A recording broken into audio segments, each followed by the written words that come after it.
Descomplicar o universo das finanças e dos investimentos. Pode isso, meninas! Com Nayara Bertão e Ana Leone. Uma parceria Valor Investe e CBN.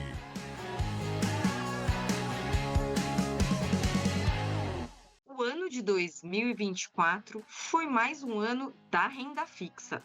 No final de 23, ano passado, nesse mesmo podcast, eu e a Ana e a Nath, na época, a gente falava que a Selic estava entrando numa trajetória de queda, saindo ali da casa dos 13,75 e indo para a casa dos 11,75. E não era somente aqui, nos Estados Unidos também a gente falava dos juros, os juros americanos que haviam passado da casa de 5%, atraindo investidores para a renda fixa americana, e as expectativas por aqui, os economistas, analistas estavam esperando que tudo, corresse ali para a Selic diminuir o seu valor e cair para 9,25 mais ou menos ali ao ano em 2024.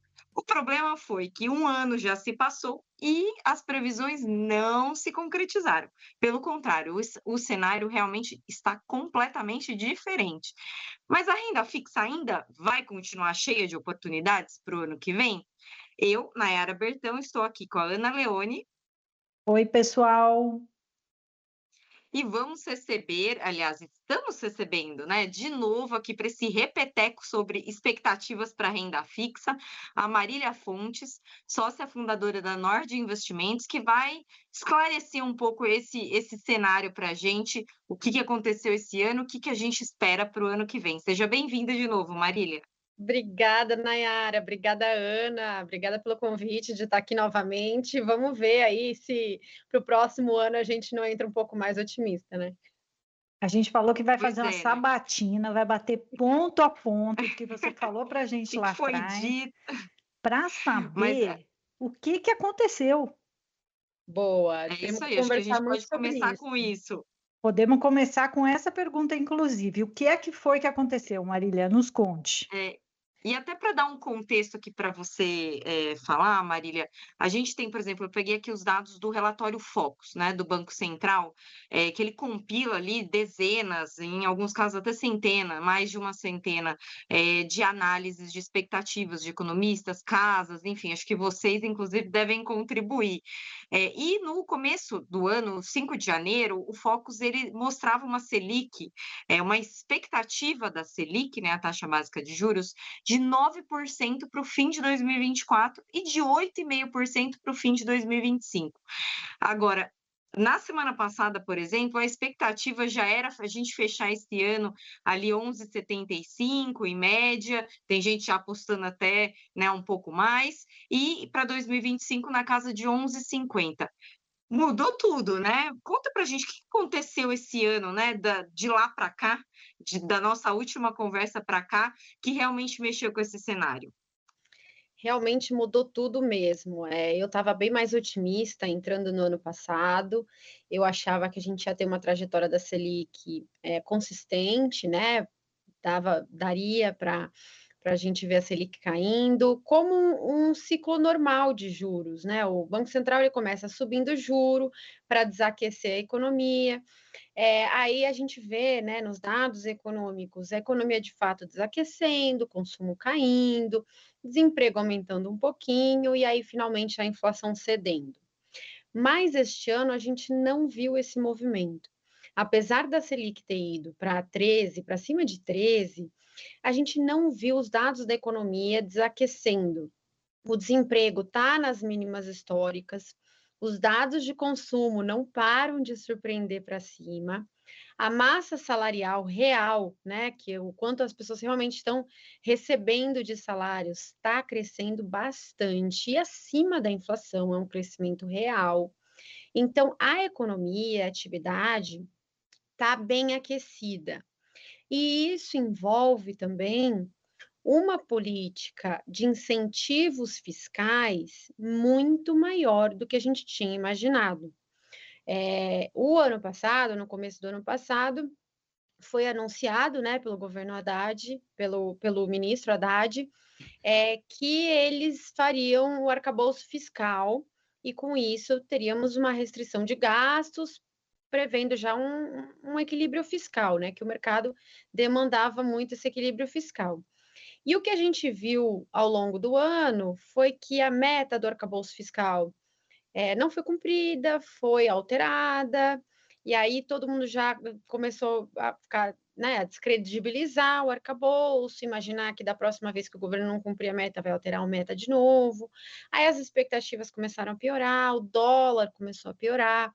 Junto com o dólar vem pressão inflacionária, porque a gente importa muitos produtos, né? Então aumenta a inflação aqui, o preço dos produtos aqui, principalmente commodities, né? Se o dólar sobe, alimentos sobe bastante.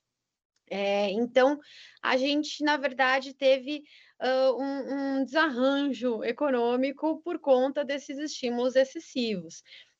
Quando você tem uma crise, acho que todo mundo concorda, né, que tem que ter estímulo econômico para ajudar e tudo na crise.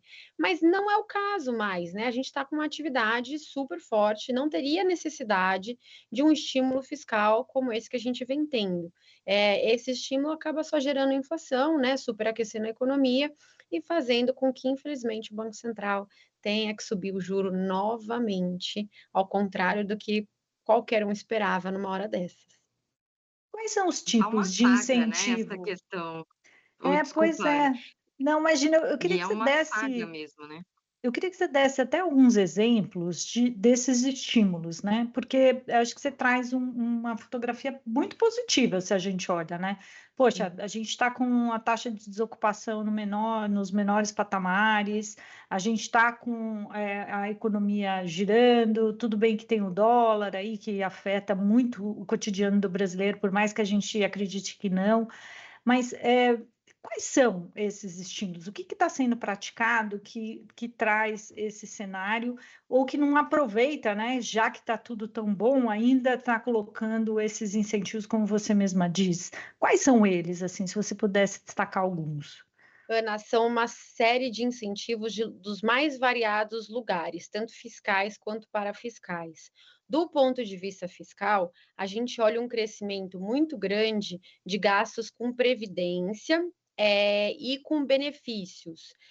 Então, por exemplo, em um determinado momento, acredito que no pós-pandemia, passou-se a não exigir mais que para você conseguir aposentadoria por invalidez, você tivesse que ir nos médicos do INSS. Você simplesmente tinha que ter um atestado, né, médico, e você poderia se aposentar por invalidez ou ter o benefício.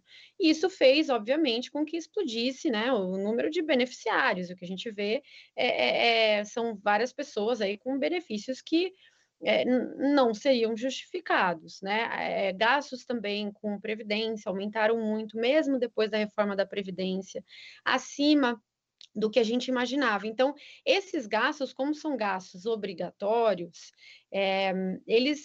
acaba que não tem muito o que possa ser feito para frear esses gastos, que não se você fizer uma reforma mais profunda, outra reforma da Previdência, por exemplo, né, para tentar beirar e coibir esses excessos. Teria que ser passado um pente fino, que o governo já falou milhares de vezes que faria, que estava na programação, ou que fez, ou queria fazer, enfim. Mas o fato é que os gastos com transferências, com benefícios, enfim, estão crescendo muito mais do que o PIB, muito mais do que o crescimento real, do que o crescimento da inflação, está tendo um crescimento muito forte nesses gastos. Além disso, aumento também de crédito. Então, os bancos estão, no geral, acelerando as carteiras de crédito. O crédito é uma das coisas também que mais bate no consumo e aí futuramente bate na inflação também. Então, tivemos também bancos estatais, né, e também os bancos privados acelerando bastante na concessão de crédito. E, além disso, temos também o parafiscal, que a gente chama, né, que é o que não entra lá exatamente na continha do fiscal, mas que também entra com estímulos. Então, alguns fundos governamentais com expectativas de serem usados para financiar programas do governo, enfim, que não entra tanto no orçamento fiscal, mas que entra no que a gente chama de parafiscal e também contabiliza como estímulos. Então, junto o crédito, os benefícios e o gasto com parafiscal está injetando bastante dinheiro na economia, e aí a gente vê, né, dentre outras coisas, por exemplo, o que a gente vê, por exemplo, no desemprego, é uma queda da taxa de participação em relação ao pré-pandemia. E essa queda de taxa de participação está vindo muito na população de baixa renda, que é exatamente a população favorecida pelos benefícios. Então, acaba que tem um desequilíbrio, né, na força de trabalho, e isso se reflete, né, na dificuldade das empresas de achar trabalhadora, encarece o custo do trabalho, a massa salarial sobe demais, e é um pouco do reflexo do que a gente está vendo atualmente. E só um dos fatores, né, acho que isso tudo, de alguma forma, de um jeito ou de outro, direto e indiretamente, impacta na inflação, além de outras questões, como você mesmo falou, o dólar e tudo mais. Até queria que você trouxesse um pouco desse cenário de inflação, o que que mudou esse ano, porque o Banco Central olha muito para esse indicador na hora de subir e descer juros, né, ele mira um pouco ali, o que ele quer com a inflação para decidir também. Não só isso, né, tem muita coisa envolvida na conta. Mas conta para a gente, assim, o que que aconteceu com a inflação e se esse é o fator realmente que hoje é o que está levando o Banco Central a mudar essa trajetória e começar a subir juro de novo. Nayara, não é a inflação corrente, tá? A inflação corrente até que está bem comportada. Não está na meta, né? Tá em torno aí dos seus 4,5, sendo que a meta é 3, não está nem próxima da meta, mas ela está comportada em relação ao nível de atividade econômica que a gente tem. Nunca com desemprego, né, nesse patamar eu te diria que a inflação ia estar comportada, né? Era esperado que ela tivesse mais alta, mas ela está até acomodada aí, parece, em torno desses 4,5. E quando a gente olha a inflação por dentro, o número de serviços, que é um número muito sensível a emprego, a massa salarial, a atividade econômica elevada, ele está bem comportado. O que acontece é, por conta da atividade acelerada e por conta da disparada do dólar, os economistas já antecipam que, embora ela esteja comportada hoje, ela vai subir no futuro. O último dado de inflação, o último dado do IPCA, de fato foi o primeiro dado que realmente começou a mostrar uma aceleração de serviços, né, em relação ao que a gente vinha vendo nos dados anteriores, que estava com uma inflação de serviços ainda muito bem comportada. Mas o último realmente mostrou aceleração. Uma alta do dólar, ela demora pelo menos um trimestre, né, ou um pouquinho mais, para ser repassada para a inflação. Então, por exemplo, commodities, contratos muito ligados, né, umbilicalmente aí à cotação do câmbio, eles demoram um pouquinho para serem recontratados e tudo na nova taxa de câmbio, e isso ser repassado para o preço dos produtos. Então, o dólar sobe agora, mas o impacto só vai ser lá na frente, só que os economistas já colocam isso nos preços. Então, o que a gente viu foi o que você falou no início, né? O relatório Focus continuamente projetando dados de inflação mais fortes para o futuro. Não é inflação corrente em si, inflação corrente até que está ok. Claro, está bem distante da meta, mas assim, está ok para o nível de atividade econômica. Não é a coitada Padrão que é o Brasil, né, problema. Não é a coitada que é o problema no momento, né? Mas o pessoal já projetando que ela vai acelerar lá para frente e que não vai ter jeito, com o nível de atividade atual e com o câmbio no nível que está, ela vai acelerar. E por que a gente precisa se antecipar a isso? Porque uma alta de juro hoje, ela só faz efeito na economia no mínimo 3 trimestres à frente. Então, se o Banco Central esperar a inflação subir para depois subir a Selic, aí a inflação já foi. Então, o Banco Central precisa fazer exatamente esse trabalho de antecipar, né, olhar como está a atividade econômica hoje, onde está o câmbio hoje, o que vai acontecer lá na frente, para então hoje tomar as atitudes, que é o que ele está fazendo, está voltando a subir a Selic, porque entende que se não fizer nada, lá na frente, 3 trimestres à frente, teremos inflação descontrolada. Eu acho que isso dá o gancho, né, Ana, para a pergunta de expectativa para 2024, olhando esse cenário.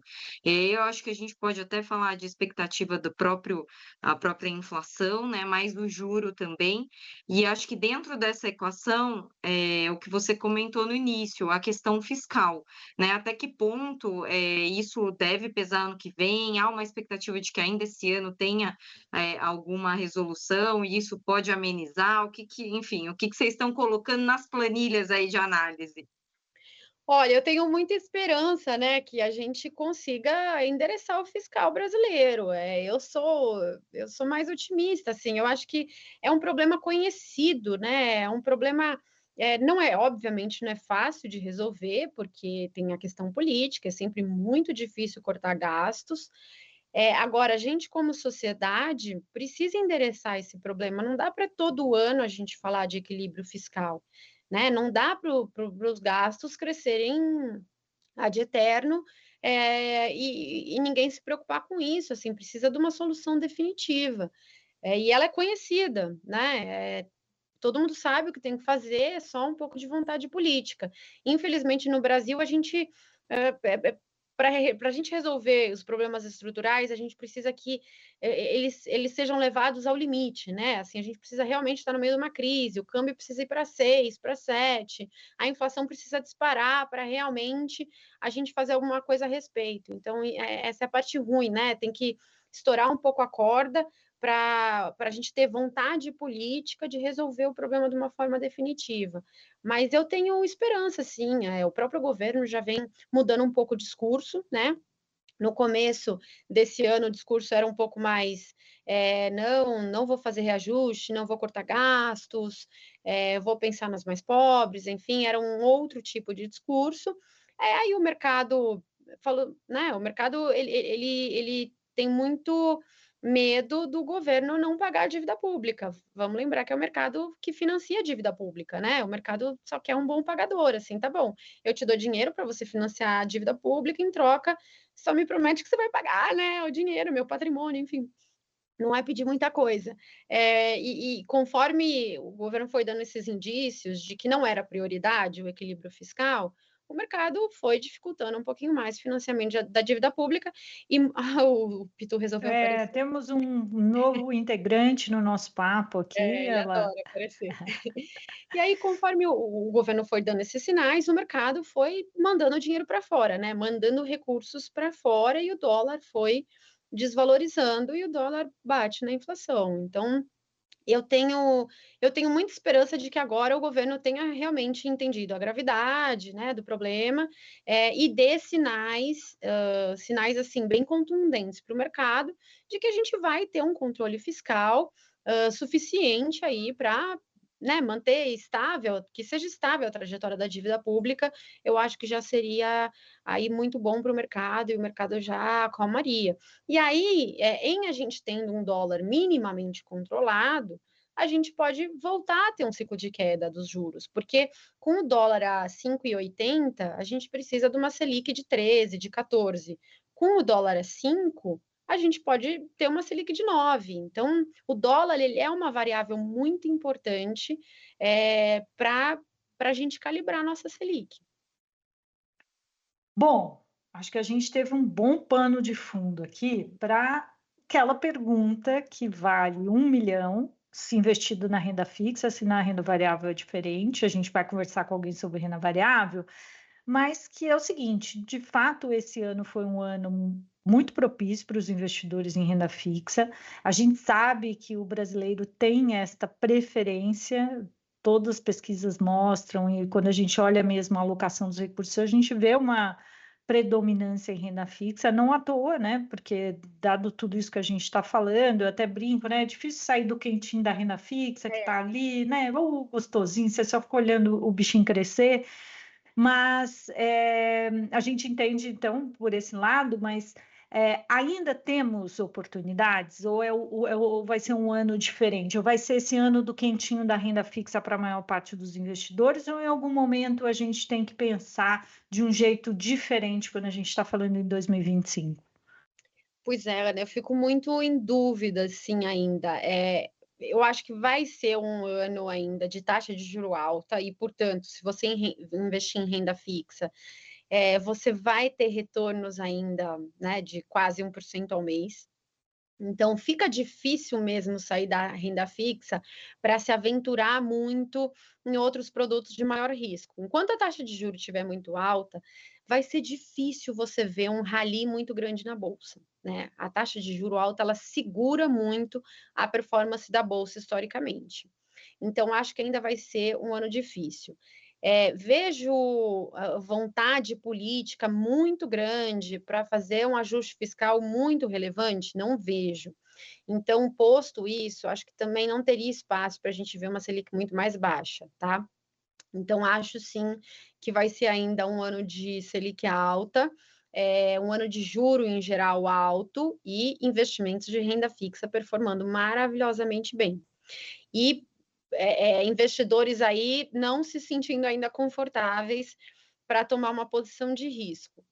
Agora, a partir do final do ano que vem, e aí depois a gente vai ter que conversar de novo, né? Já vai voltar aqui em Já novembro de vamos colocar 25. no Já põe na calendário. agenda. Já vamos pôr É. na agenda, porque aí o tema de 2026 vai ser eleições, né?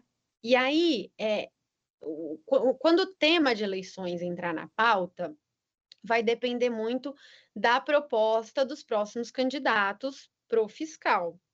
Se o candidato falar em ajuste fiscal contundente e tudo, e tiver na frente, o mercado vai treinar o próximo presidente. O mercado em 2026 não vai mais ser o atual governo, vai ser qual será o futuro governo.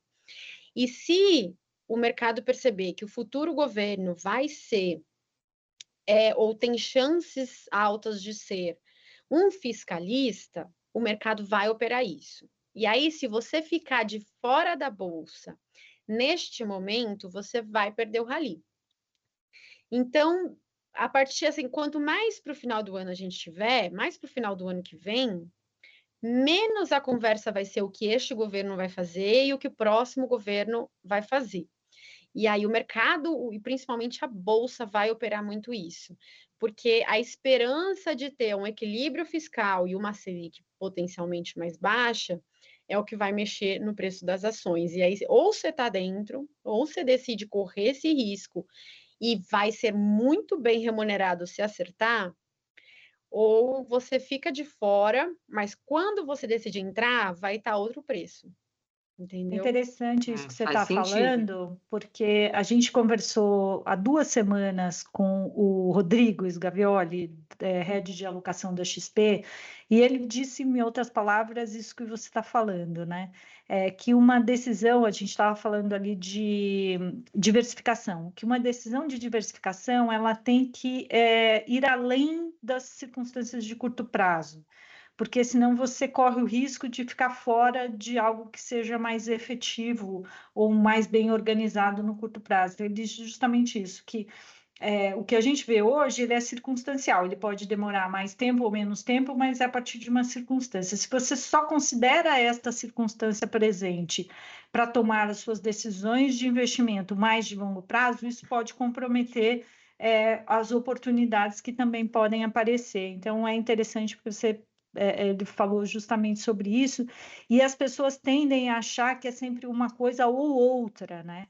Então, poxa, agora é renda fixa, vamos na renda fixa e bora, né? Aí você vai que nem um trem desgovernado com todos os seus investimentos para isso, e aí depois isso muda, você tem que frear e fazer esse remanejamento, e isso pode comprometer quando você está pensando em estratégias mais de longo prazo, né?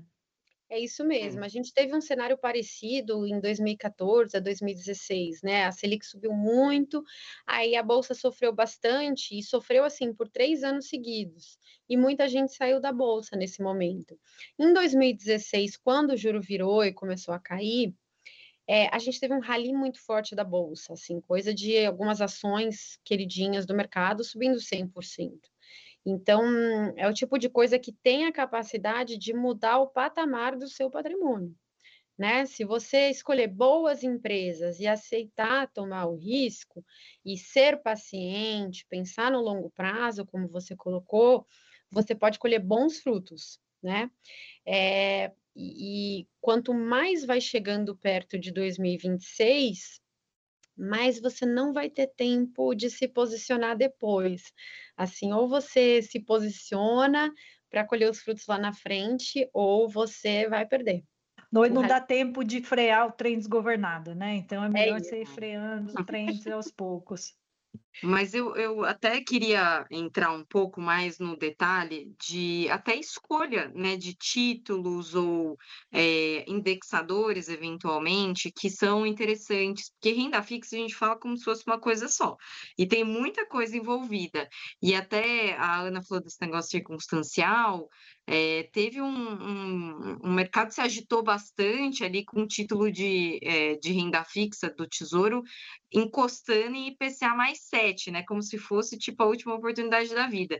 Então acho que até para quem não é muito, como que eu posso dizer, quem não acompanha muito esse mercado, como escolhe, né, em qual título se posicionar, tem que ter um pouquinho de tudo, para e até eventualmente não só título público, mas, uma renda fixa corporativa. Conta um pouco para a gente, assim, o que que você vê também, que é interessante fazer, eh, esse ano, né, se ainda der tempo, e no ano que vem. Não, excelente. Hoje em dia a gente tem exatamente essas taxas, né, IPCA mais 7, 13% de juros pré-fixados, são taxas historicamente muito altas, tá. Tira a época de hiperinflação, enfim, de juros de 40%, os juros atuais são historicamente super altos. Então, é uma época muito boa para você investir em títulos com componentes pré-fixados, que é o pré-fixado em si e o IPCA+. O IPCA+, também tem o seu componente pré-fixado, que é o juro real. Então, o IPCA mais 7 é muito bom. 13% de juro pré-fixado é muito bom, tá? É difícil você achar investimentos que batem, né, essas taxas historicamente. Então, eu gosto sim de ter títulos de componentes prefixados, sem contar que esses títulos sofrem marcação a mercado, né, os títulos públicos. Então, se essas taxas caírem, se o governo de fato controlar o fiscal, mostrar para o mercado um equilíbrio fiscal, e essas taxas caírem, você pode ganhar, inclusive, mais de 13, né? Pelo efeito de marcação a mercado. Você pode ganhar 20, 30, 40%, como aconteceu, por exemplo, em 2016, que as taxas de juros caíram, estava IPCA mais 7,5, caiu para IPCA mais 5, mais ou menos, e o IPCA mais 2045 ganhou 45% naquele ano. Então, é possível, tá? Agora, um ponto importante é que, para isso acontecer, eu ficaria em títulos públicos e evitaria os créditos privados, por 2 motivos. Primeiro, o crédito privado no Brasil ainda é um título com uma liquidez baixa. Então, quando o investidor pessoa física vai entrar e tem que sair desses títulos depois, ele vai acabar pagando um spreadzinho na corretora, um spreadzinho para entrar, um spreadzinho para sair, que vai acabar comendo uma parte do retorno dele, tá? Outra coisa, um segundo motivo, é que tem vários desses títulos de crédito privado que são isentos, que são os CRIs, CRAs, debêntures de infraestrutura, LCIs, LCAs. E esses títulos, por conta da mudança de legislação dos fundos exclusivos e da redução de emissão de CRIs e CRAs, acabou que você tem muita demanda por esses títulos e diminui um pouquinho a oferta. Então, os prêmios que eles estão pagando em cima das NTNBs, dos IPCA+, dos títulos do governo, são muito baixinhos e estão nas mínimas históricas. Ou seja, você está correndo o risco do crédito privado, mas você não está tendo, em termos de retorno, um benefício muito grande em correr esse risco do crédito privado. Você está nos menores benefícios do ponto de vista histórico.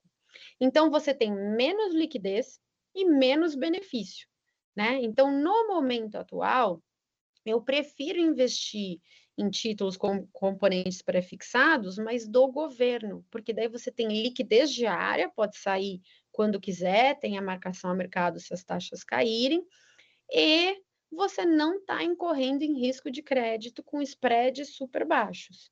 Então, acho que o investidor pode entrar num IPCA+, do governo, pode entrar num pré-fixado do governo, né? Pós-fixado também, se não quiser correr muito risco de marcação a mercado, mas as taxas já estão num patamar bem alto. Mas eu preferiria ficar fora do crédito privado no momento atual. Não, isso que você traz é um lembrete importante. A gente esteve juntas num evento há poucos dias e você falou sobre isso, né? Renda fixa não é fixa e há títulos que podem ter uma volatilidade maior que criptoativos, às vezes. Assim, eu já tive esse 45 que você cita, assim, eu já cheguei Ana na ficou Faria rica nesse Lima. momento. Já cheguei na Faria Lima, assim, né, descartando dólar em algumas marcações a mercados e outra, né, quase vendendo a casa, né, hipotecando que eu tinha, tamanha volatilidade que... E muitas vezes as pessoas se assustam demais, saem de títulos longos com taxas assim, e assim, tem prejuízos às vezes que ficam assim, cicatrizes por muito tempo. Então é importante a gente sempre conceituar isso, né, Marília? Que renda fixa não é fixa. Não é fixa. Os títulos de renda fixa com componentes pré-fixados, que é o pré-fixado e o IPCA+, você só vai render aquela taxa acordada se e somente se você levar o título até o vencimento. Se você não leva o título a vencimento, se você resgata antes, o que você vai render tem mais a ver com como o mercado se comportou nesse meio do caminho, né? Que se as taxas subiram ou se as taxas caíram, do que com a taxa acordada. Então, você pode ter uma rentabilidade completamente diferente do que você acordou. Então, tem que tomar cuidado com isso, sim. Teve muita gente que comprou títulos IPCA+, quando a Selic estava baixa, né? Em 2020, 2021, né? Que a gente teve uma Selic aí indo para 2, as taxas de juros ainda bem baixas no Brasil. E depois, quando as taxas subiram, aí amargou aí um bom prejuízo de marcação a mercado. E também no começo desse ano, a gente já teve também, não sei se foi esse ano ou ano passado, acho que foi esse ano, a gente já teve as corretoras sendo obrigadas a marcar os títulos de fato a mercado. Né? Então, o investidor levou um susto mesmo, falando, nossa, ué, eu tinha comprado um título de renda fixa, mas de repente eu estou vendo aqui um prejuízo de 30%, o que aconteceu? É isso mesmo, é o E efeito de assusta. marcação no mercado, exatamente. Se você não quiser ter nenhuma variação, ai, Marília, não quero, me sinto mal, não quero nem correr esse risco, não quero nem ouvir falar, é pós-fixados.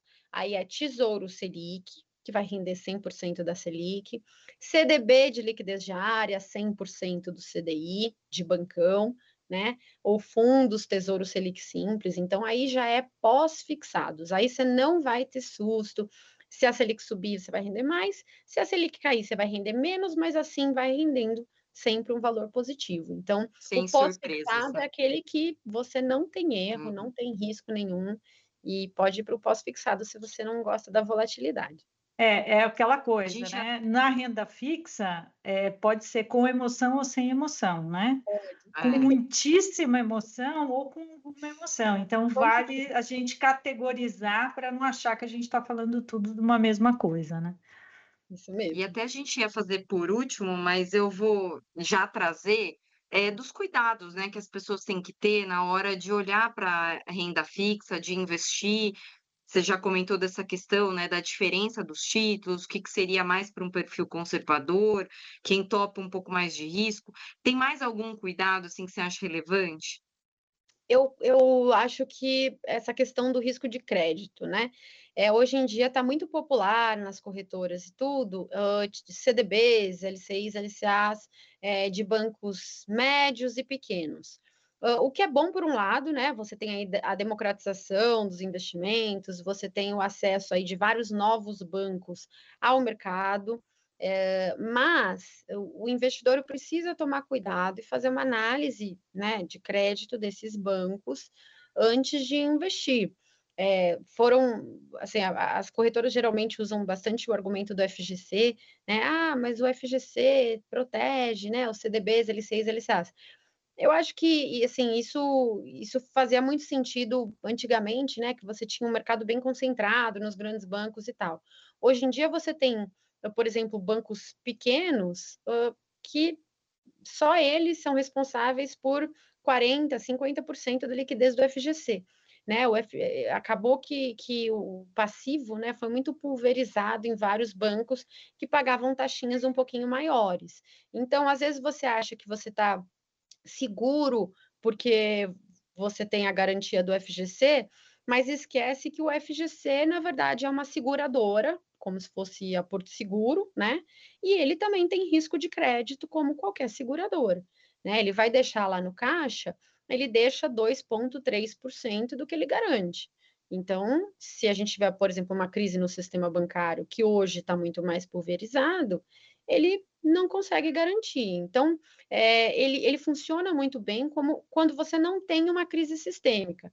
Então, um banco quebrou aqui, outro banco quebrou ali, assim como a Porto Seguro, né? Você tem um sinistro aqui, tem um sinistro aqui, a Porto Seguro dá conta. Agora, se tiver, né, aumentar a taxa de sinistralidade, como toda seguradora, pode enfrentar um problema, né? E quanto mais pulverizado é o mercado, maior é a chance de você aumentar a taxa de sinistralidade. Então, é só tomar cuidado com isso. Assim, prefira bancos que são seguros, que dão resultado há vários anos, né? Que têm alavancagem baixa, então tem a Basileia um pouquinho mais alta.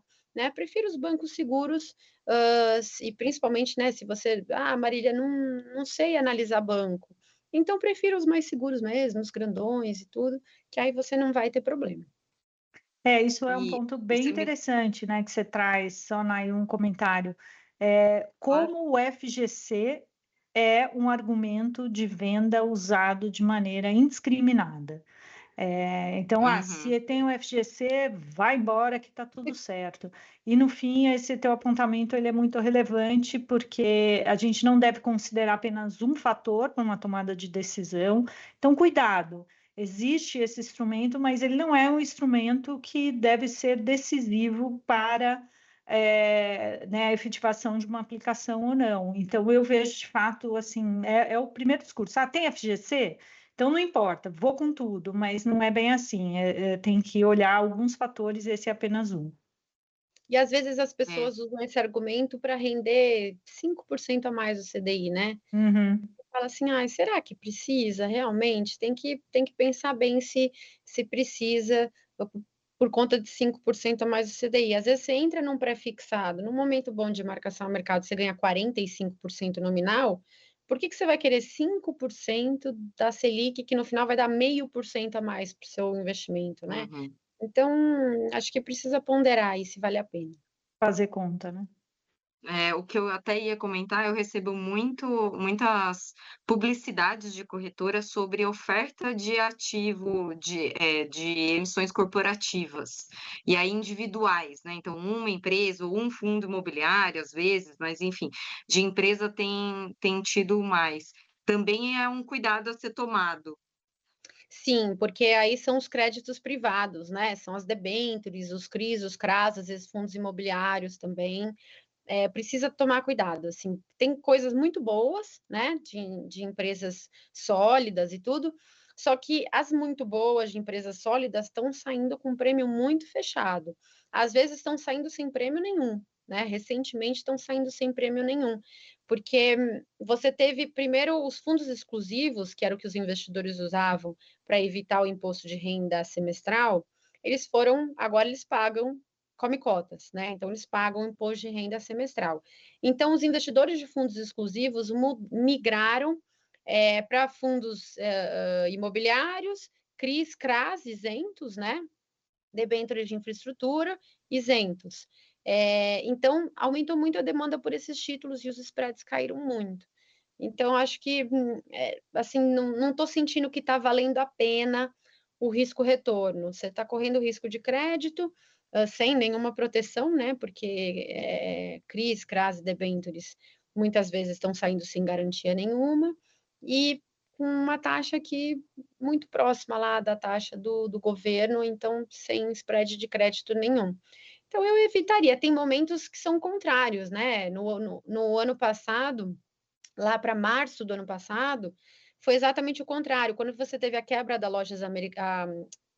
fraude contábil nas lojas americanas e depois a recuperação judicial da Light, foi o oposto. Os créditos privados estavam saindo com prêmios muito grandes em relação aos títulos públicos, né? Então você via, por exemplo, uma empresa AAA, a empresa das mais seguras e tudo, com retorno, com lucro, com baixa alavancagem, às vezes quase caixa líquido, pagando IPCA mais 7, isento de imposto de renda, quando às vezes o título do governo estava IPCA mais 6.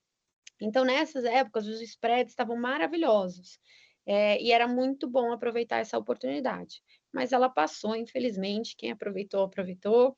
Agora a gente tem que focar nas próximas oportunidades.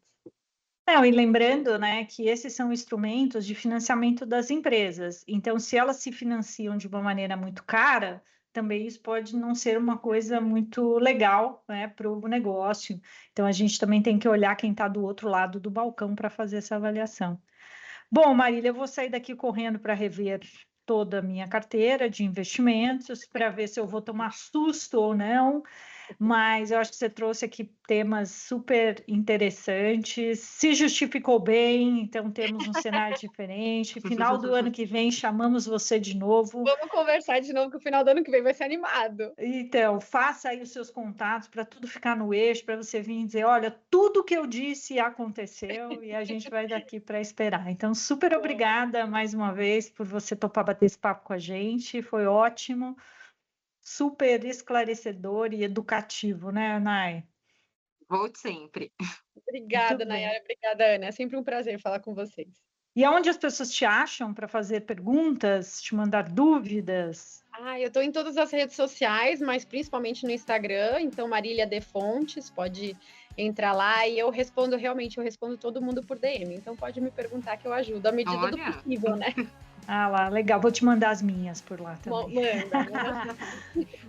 Bom, gente, encerramos mais um episódio do Pode Isso, Meninas.